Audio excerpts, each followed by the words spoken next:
আজকে আমরা ক্লাস 8-এর 23 নম্বর অধ্যায় আমরা করব। 23 নম্বর অধ্যায়ের পার্ট 1-এ আমরা 1, 2, 3, 4 এটা করে ফেলেছিলাম। আজকে পার্ট 2-তে এই অধ্যায়টা শেষ করব আমরা। 5 এবং 6 এই দুটো অঙ্ক করব। এই দুটো অঙ্ক অনেকের কাছেই খুব জটিল লাগে, কারণ কোশ্চেনটা বড়োভাবে দিয়েছে এবং এটা সেটা নানা রকম জিনিস করতে বলেছে। তাই আমি যেইভাবে স্টেপ অনুযায়ী বলছি আস্তে আস্তে তোমরা করবে।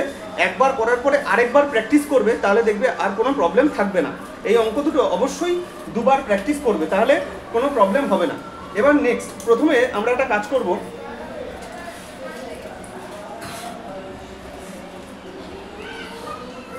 পাঁচ নম্বর অঙ্ক, 23 নম্বর অধ্যায়ের 5 নম্বর অঙ্ক কি বলছে? রামু প্রধান তার আঁকার খাতায় ABCD একটি সামান্তরিক এঁকেছে, যার AB = 6 সেমি এবং BC = 9 সেমি এবং কোণ ABC = 60 ডিগ্রি। তাহলে ফার্স্টেই আমরা একটা কাজ করব, খাতার মধ্যে একটা 6 সেমি রেখা টানবো এবং সেই 6 সেমি রেখাটাকে নাম দিয়ে দেবো আমরা AB ব্র্যাকেটে 6 সেমি, AB 6 সেমি। আরেকটা বলেছে BC 9 সেমি, এখানে BC 9 সেমি, BC ব্র্যাকেটে 9 সেমি। আরেকটা কোণ আঁকবো, সেটা হচ্ছে আমাদের চাঁদার সাহায্যে আমরা এঁকে দেবো। সেটা কত? সেটা হচ্ছে 60 ডিগ্রি, ABC = 60 ডিগ্রি। তাহলে এই যে কোণটার নাম কি বলেছে? কোণ ABC। তাহলে কোণ ABC এরকম নামকরণ করে দেবো আমরা। এইটুখানি কাজ করা হয়ে গেলে তারপরে আমরা আগে সামান্তরিকটা আঁকবো। এবার আমরা সামান্তরিকটা আঁকবো। আচ্ছা, এবার আমরা সামান্তরিকটা আঁকার জন্য ফার্স্টে একটা দাগ দেব। দেখো, যেন আমরা খাতার মাঝ বরাবর করবো, যেন দুপাশে জায়গা থাকে, ঠিক আছে? তা ফার্স্টে একটা দাগ দিলাম যে কোনো মাপে। তো সেখান থেকে আগে 60 ডিগ্রি কোণটাকে এঁকে নেবো। এখানে একটা কাঁটা কম্পাসের সাহায্যে গোল আঁকবো, ঠিক আছে? বৃত্তচাপ আঁকবো, সেই বৃত্তচাপটাই মাপ নিয়ে এখানে আঁকবো। তারপরে এখান থেকে এতটা মাপ নিয়ে তারপরে এখান থেকে বসিয়ে এখানে এঁকে নেবো। ফার্স্টে তোমরা দেখে নাও, তারপরে তোমরা করবে। তা ফার্স্টে এখানটায় ধরো কোণের দাগটা এসছে, এখানটায় এই দুটো দাগ আমরা মিলিয়ে ওপরের দিকে টেনে দিলাম। সবাই নিশ্চয়ই দেখে নিচ্ছ। গোল করে আগে টেনে নিয়ে তারপরে তোমরা এই জায়গাটা এখান থেকে এতটা মাপ নিয়ে কোণটাকে এঁকে দিলাম আমরা। এরপরে আমাদের ভালো করে বোঝো, প্রথমে আমরা 9 সেমিটা নেব। কোণের নাম অনুযায়ী দেখো, নিচে BC আছে, ওপরে AB আছে, তাহলে BC বাহুটাকে নিয়ে নিচে টানবো, এই বাহুটাকে নিয়ে নিচে কাটবো, এরকমভাবে কেটে দেবো। আর AB বাহুটাকে নিয়ে ওপরে কাটবো, তাহলে ওপরের বাহুটা একটু ছোট আসবে, নিচের বাহুটা একটু বড় আসবে। তাহলে A আর B, এটা C হয়ে গেল। এবার তোমরা একটা কাজ করো, প্রথমে 9 সেমি মাপটাকে নাও, নিয়ে এই মাপটা পুরো BC মাপটা নেবে, নিয়ে এখানে উঠে যাবে A বিন্দুতে, কারণ সামান্তরিকের বিপরীত বাহুগুলো সমান হয়। এই মাপটা নিয়ে এখানে উঠে গিয়ে একটা বৃত্তচাপ আঁকবে, আর এই মাপটা নিয়ে এখানে চলে গিয়ে এখানে একটা বৃত্তচাপ আঁকবে। আমি আবারও বলছি, BC বাহুটার মাপ নিয়ে এতে চলে গিয়ে একটা বৃত্তচাপ আঁকবে কাঁটা কম্পাসের সাহায্যে, আর AB মাপটা নিয়ে এখানে চলে গিয়ে একটা বৃত্তচাপ আঁকবে। তাহলে আমরা এই জায়গাটা একটু মুছে দিলাম।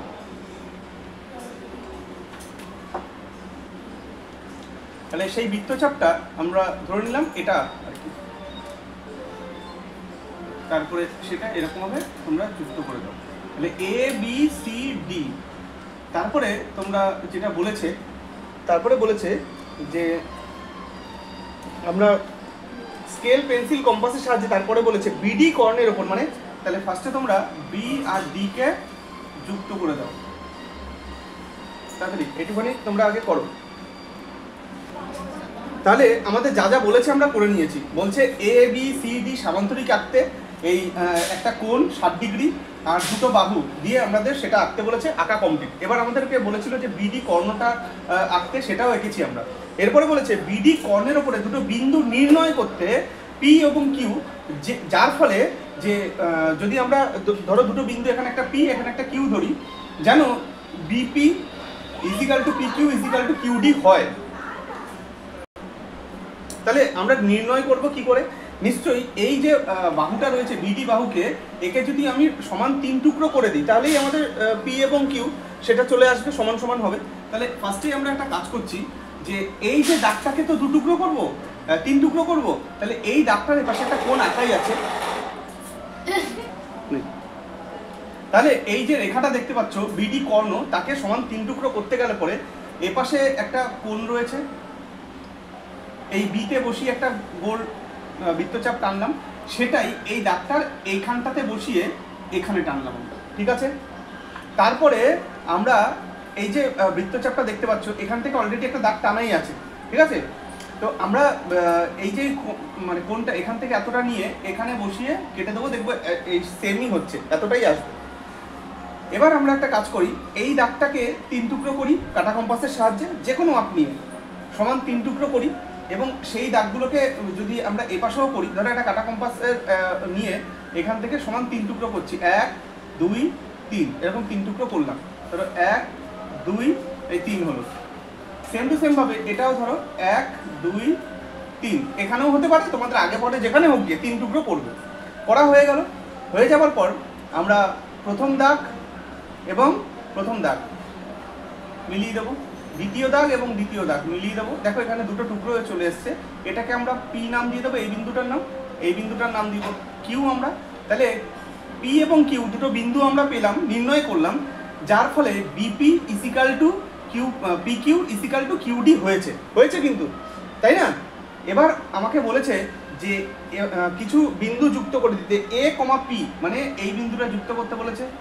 তারপরে বলেছে পি কমা সি, এই যে এই বিন্দুটা যুক্ত করতে বলেছে। তারপরে কি বলেছে, তারপরে বলেছে পিসি, তারপর সি কিউ, সি আর কিউ মানে হচ্ছে এই বিন্দু দুটো যুক্ত করতে বলেছে। তারপরে কি বলেছে কিউ এ মানে এই বিন্দুটা যুক্ত করতে বলেছে। এবার দেখো এখানে একটা চতুর্ভুজ পাচ্ছি, দেখো এ পি সি কিউ, দেখো এ পি সি কিউ, এটা কি ধরনের চতুর্ভুজ আমাদের লিখতে হবে। তাহলে ফার্স্টে আমরা এটা এঁকে ফেলি, তারপরে নিচে কথাগুলো লিখবো। তাহলে এবার আঁকা কমপ্লিট হয়ে যাওয়ার পর আমাদেরকে একটা কথা লিখতে হবে যে এ পি সি কিউ, এই যে চতুর্ভুজটা আমরা পেলাম, এটা কি ধরনের চতুর্ভুজ। আমরা সুতরাং দিয়ে লিখব, সুতরাং চতুর্ভুজ A P C Q, A P C Q হলো একটি সামান্তরিক দাড়ি, যার এপি সমান্তরাল, এপির সঙ্গে তার উল্টো দিকের বাহু কোনটা, এটার সঙ্গে এটা সমান্তরাল হবে কিউসি, এবং এই বাহুটার সঙ্গে এই বাহুটা সমান্তরাল হবে এ কিউ, সমান্তরাল হচ্ছে পিসি। আমাদের আঁকা কমপ্লিট। এবার 6 নম্বর আঁকা করব আমরা। দেখো এই আঁকাটাকে তোমরা দুটো পেজে করবে। দুটো পেজে করবে বলতে এমনভাবে পৃষ্ঠাটায় করবে, মানে খাতাটা ঠিক এপাশে একটা পেজ থাকবে, এপাশে একটা, এমন না যে পেছনে একটা পেজ থাকবে তারপর সামনে, এমনভাবে করবে না। হ্যাঁ, যাদের ধরো খাতাটায় দুটো পেজ দেখা যাচ্ছে এরকমভাবে, সেইটা ঠিক আছে। কেন? কারণ এখানে 3টে বাহুর কথা বলেছে, তো 3টে বাহু করে তারপর ত্রিভুজ আঁকা সেটা একটু কষ্টকর হয়ে যাবে একটা পেজের মধ্যে করা। তারপর আবার তাকে সমদ্বিখণ্ডিত, সমত্রিখণ্ডিত এরকম করতে হবে, সেগুলো হবে না। তাহলে ফার্স্টে আমরা কোশ্চেনটা পড়ে নিচ্ছি। সুজাতা 3টি সরলরেখা আঁকলো। আমি পুরো কোশ্চেন একবারে পড়বো না, তোমাদের ভুলিয়ে যেতে পারে, আমি যেটা বলবে সেটা আস্তে আস্তে করব। সুজাতা 3টি সরলরেখাংশ আঁকলো যাদের দৈর্ঘ্য হচ্ছে 4 সেমি, 6 সেমি, 10 সেমি। তাহলে আমরা ফার্স্টে একটা কাজ করব, 4 সেমি আর 6 সেমিকে একটা পেজে আঁকবো, যাতে দুটোকে আমরা সমদ্বিখণ্ডিত করতে পারি। এটা ধরো 4 সেমি, এমনভাবে আঁকবো যেন তার দুপাশে জায়গা থাকে। ধরো এটা আমাদের দুটো পেজ, একটা পেজের মধ্যে আমরা দুটো বাহুকে সমদ্বিখণ্ডিত করবো, আরেকটা পেজের মধ্যে একটা বাহুকে আরেকটা বাহুকে সমদ্বিখণ্ডিত করে এখানে ত্রিভুজটা আঁকবো আমরা। সেরকমভাবে তোমরা করবে। এখানে আমরা 4 সেমি বাহুটাকে টেনে নিলাম, এটা আমাদের কাছে 4 সেমিটা, যার দুপাশে যেন জায়গা থাকে। আবার 6 সেমিটা টানবে, যার দুপাশে যেন জায়গা থাকে। ক্লিয়ার? এরপরে আরেকটা বাহু পড়ে নিল, সেটা হচ্ছে 10 সেমি, সেটাও এরকমভাবে আঁকবে যেন তার দুপাশে জায়গা থাকে। তাহলে সুজাতা যে 3টি সরলরেখা এঁকেছে সেটা হচ্ছে 4 সেমি, 6 সেমি এবং 10 সেমি। দেখো কোশ্চেনটা আমাকে যেটা বলেছে, সুজাতা 3টে সরলরেখা এঁকেছে, ওর কাজ শেষ এখানটাতে। একটা 4 সেমি, একটা 6 সেমি, এটা আমাদের কাছে 4 সেমি ধরো, কেউ লিখবে না, এটা 4 সেমি, এটা 6 সেমি, এটা 4 সেমি, এটা 6 সেমি, কেউ লিখবে না, এবং এটা 10 সেমি আমাদের, এটা 10 সেমি। তাহলে সুজাতা 3টে সরলরেখা 4, 6 আর 10 আঁকলো। রাহুল পেন্সিল কম্পাসের সাহায্যে এই রেখাটাকে সমদ্বিখণ্ডিত করলো, এটাকে সমত্রিখণ্ডিত করলো, 3 টুকরো করলো, আর এটাকে 5 টুকরো করলো। তাহলে 3 জন কাজটা করছে। সুজাতা কি করেছে, শুধু রেখাগুলো এঁকেছে, 4 সেমি, 6 সেমি, 10 সেমি। রাহুল কি করলো, এটাকে 2 টুকরো করলো, এটাকে 3 টুকরো করলো, এটাকে 5 টুকরো করলো। রাহুলের কাজ শেষ, ঠিক আছে। এরপরে কাজ হচ্ছে শবনমের, কিন্তু আমরা আগে রাহুলের কাজটা কমপ্লিট করে নিই। রাহুল বলেছে এটাকে 2 টুকরো করতে হবে। তো কি করে করতে হয় তোমরা আগেই শিখে গেছো, যে ফার্স্টে এখানে একটা যে কোনো মাপের গোল টানতে হয়, বৃত্তচাপ, সেই গোলটাই এখানটাতে বসিয়ে এপাশে টানবে। তারপরে যে ওই মাপটা নিয়ে এখানে বসিয়ে কেটে দেবে, ওই মাপটা নিয়ে এখানে বসিয়ে কেটে দেবে। তারপরে এই রেখা যুক্ত করে দেবে, এই রেখা যুক্ত করে দেবে। হলো, প্রত্যেক আগে দেখে নেবে তারপরে করবে। তাহলে এটা করার পরে একে ক টুকরো করতে হবে, সমান 2 টুকরো।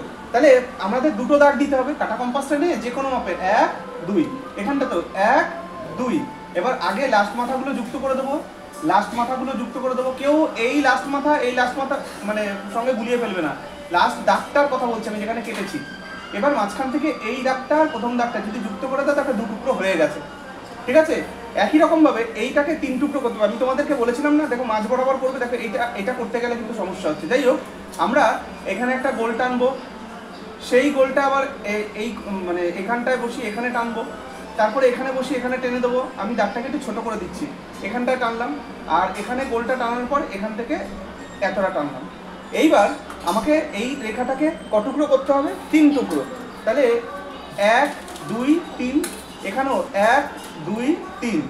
কাটা কম্পাসের সাহায্যে যে কোনো মাপ নিয়ে সেম টু সেম কাজ এখানটাও করলাম, এটা যুক্ত করলাম, এই মাথা যুক্ত করলাম, এখান থেকে প্রথম আর এখান থেকে দ্বিতীয় আর দ্বিতীয় যুক্ত করে দিলাম, ঠিক আছে।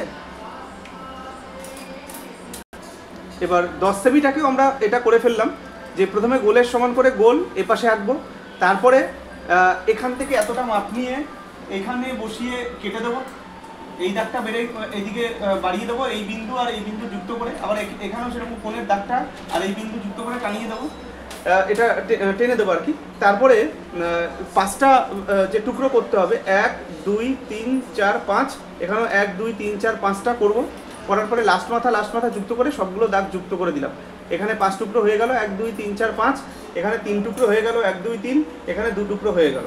এবার আমরা একটা ত্রিভুজ আঁকবো। আগে এই কাজটাকে করে নিলাম। প্রথমে আমি আবারও বলছি, প্রথমে সুজাতা 3টে রেখা এঁকেছে, 4, 6, 10। রাহুল এটাকে 2 টুকরো, এটাকে 3 টুকরো, এটাকে 5 টুকরো করলো। এরপরে চলে আসবে শবনম যে কাজটা করবে সেটা আমি পরে বলছি, আগে তোমরা এই কাজটাকে কমপ্লিট করে নাও। তাহলে আমরা পরপর 3 জনের নাম পেলাম। প্রথমে সুজাতা 4 সেমি, 6 সেমি আর 10 সেমি শুধু রেখা টেনে ছেড়ে দিল। রাহুল কি করলো, একে 2 টুকরো সমান 2 টুকরো, একে তারপরেরটাকে 6 সেমিকে সমান 3 টুকরো, আর 10 সেমি বাহুকে সমান 5 টুকরো করলো। এরপরে চলে আসলো শবনম বলছে এই যে প্রথম যে টুকরোটা রয়েছে তার অর্ধেক নিল। অর্ধেক বলতে এই 1 টুকরোটা নিলেই অর্ধেক হয়ে যাবে, পুরো বাহুটা 2 টুকরো করলে 1 টুকরো নিলেই তো অর্ধেক হয়ে গেল। তাহলে আমরা একটা কাজ করব, বলছে এর থেকে অর্ধেক আর এর 1/3, 1/3 মানে 3 ভাগের মধ্যে 1 ভাগ, মানে এখান থেকে 1 টুকরো, আর এখানে 1/5 মানে এখানে 5 ভাগের মধ্যে 1 ভাগ। তাহলে এখান থেকে 1 টুকরো নেবো, এখান থেকে 1 টুকরো নেবো, এখান থেকে 1 টুকরো নেবো, নিয়ে বলছে একটা ত্রিভুজ আঁকতে। তাহলে ফার্স্টে একটা দাগ টানলাম, ঠিক আছে। তো প্রথমে এখান থেকে এই যে 2 টুকরো যে করা হয়েছে সেখান থেকে 1 টুকরো নিয়ে এখানে কেটে দিলাম, হলো। তারপরে যে এখানে আরেক টুকরো করেছে সেটা এখানে বসিয়ে এই যে মাপ নিলাম, এখান থেকে এতটা 1 টুকরো মাপ নেবো, নিয়ে কাটা কম্পাসের আছে, তারপর কেটে দেবো।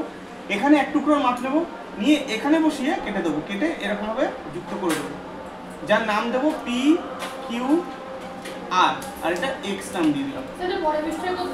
যদি এখানে না হয়, আমার তো মনে হয় কিছু কিছু জায়গায় আমি দেখতে পাচ্ছি এই কোণাটাই হয়ে যাবে, এই কোণাটা, আর একটা লাইন লেখা জায়গা রাখলেই হয়ে যাবে। তাহলে তোমরা সেই কাজটাকে কমপ্লিট করো তাড়াতাড়ি। আঁকা কমপ্লিট হয়ে গেলে এখানে লিখবে ত্রিভুজ পি কিউ আর হলো উদ্দিষ্ট